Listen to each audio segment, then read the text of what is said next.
home. And for the first time, we hear from the daughter trapped in the basement while a gunman fired bullet after bullet into their home.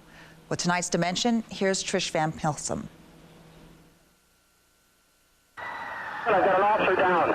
I need ambulance now. When an officer goes down, Shots fired at an officer in the alley. it almost always happens on a call, a robbery, a traffic stop. Shots fired, shots fired, shots fired. The officer comes upon a suspect, armed Party has several long rifles on him as well. and prepared to kill. Another officer down. But with Officer Mike McGee, the armed suspect came to him. Our household was attacked. My kids were attacked.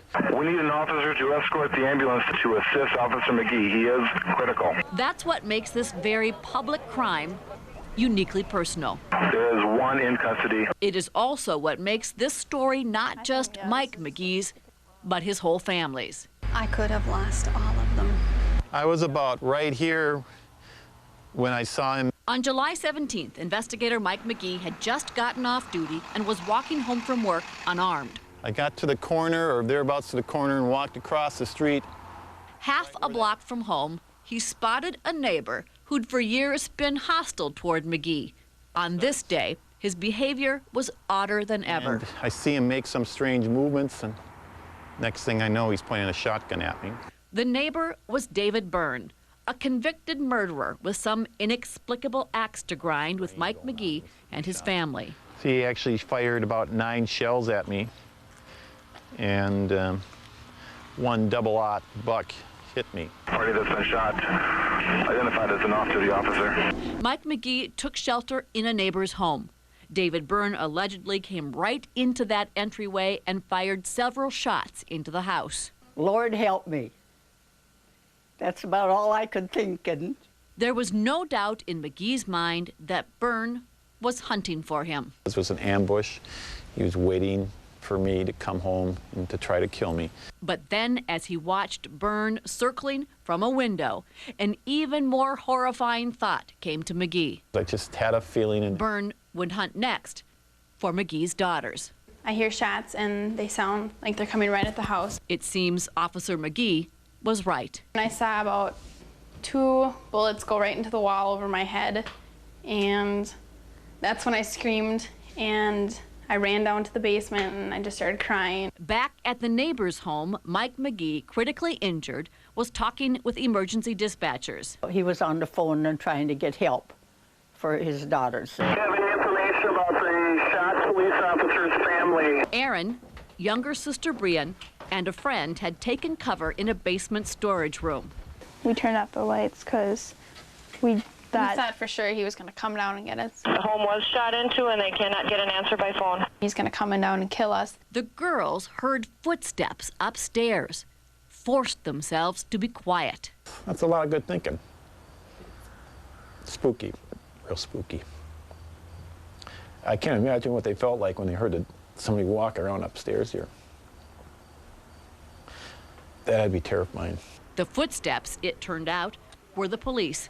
David Byrne had already been arrested. No injuries inside that house. In the meantime, Lori McGee was rushing home from work. Prayed all the way home that God would hold on to my family, and he did. He did. 3 weeks after the shooting drove them from their home, the McGee family returned.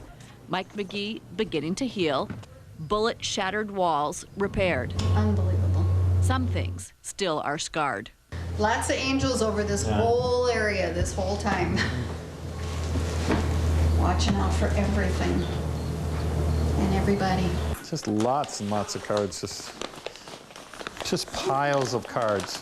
Moving on means moving back to the place it happened. We have a wonderful neighborhood here. We have great neighbors and friends.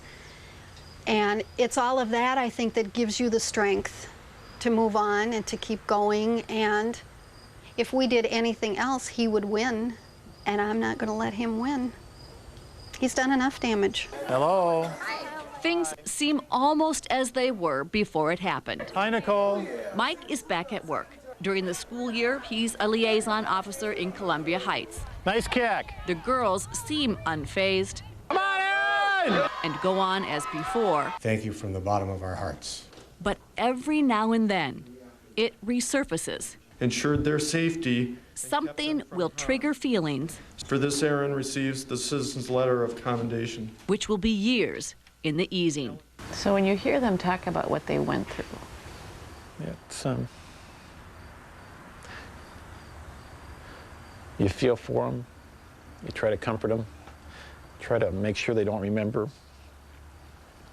and remind them that this guy's never coming back, and hopefully remind them that you can always handle what you've been given, and it's a miracle we're all here, so God's not going to let us down now. for the courage she displayed. The McGees want you to come away from this story knowing several things.